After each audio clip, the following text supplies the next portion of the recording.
This is a recipe for Chinese lamb lentil soup, inspired by my visit to the ancient city of Xi'an in central China.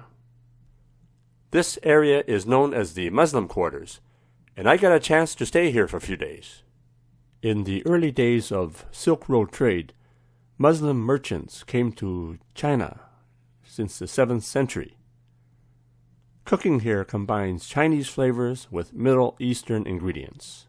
The intermarriage of Muslims with Chinese here has resulted in a unique kind of Chinese food here.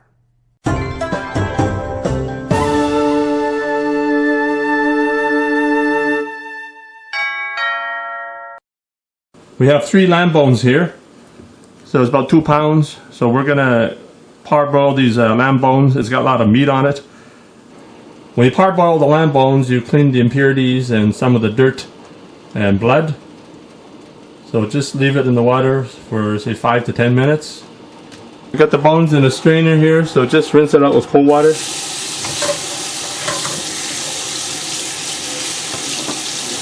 I've got a wok going at medium heat, so put about 3 tablespoons of oil in there.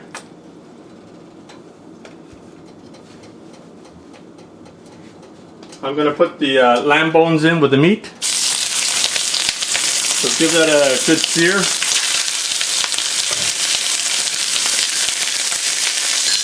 So searing will bring out the flavor of the lamb.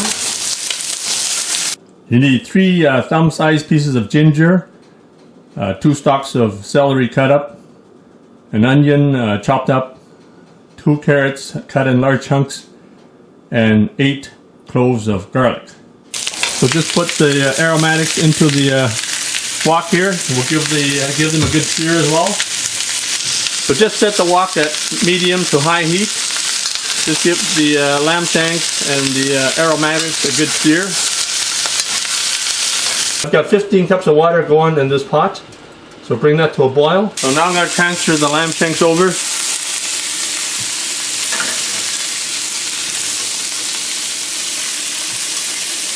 But I'm going to include all the aromatics here for this soup.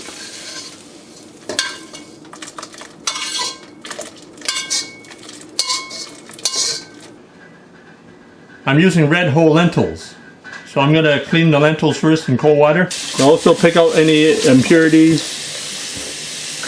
and dirt. I've got the water boiling right now. So just put in the lentils.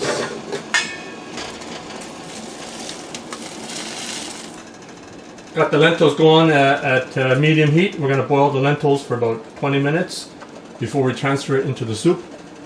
I've got 3 bay leaves, 1 tablespoon of thyme, 1 tablespoon of black pepper, a generous tablespoon of sea salt, or you can use regular salt, and 2 tablespoons of cumin. So I'm going to put the bay leaves, the salt, pepper, thyme, and cumin into the soup.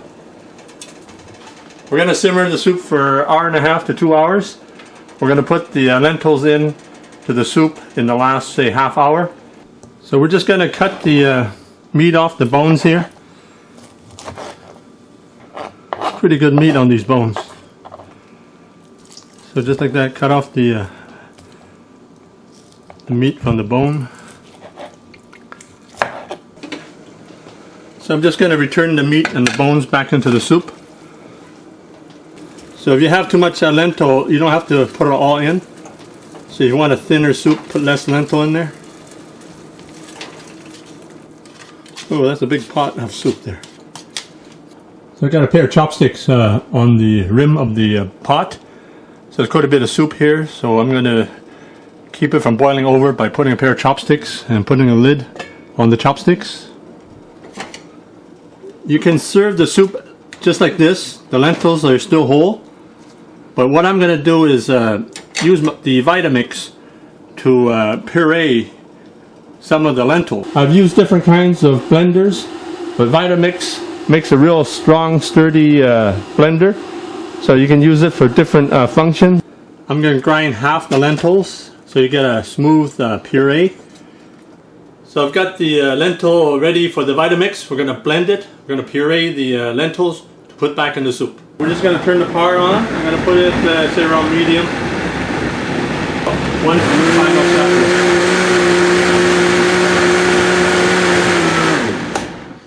So we're just going to check the consistency here. So it's pretty smooth, but still has a bit of the lumpiness in it. So I'm just going to pour the lentil back into the soup. If you like, you can skim the froth off the surface, and then you can serve the soup. So just top off the soup with a bit of cilantro if you like. So there you have it. Lamb lentil soup, Chinese style. Enjoy. Thanks for checking out my video. Please like, subscribe, and comment. And thanks for your continued support.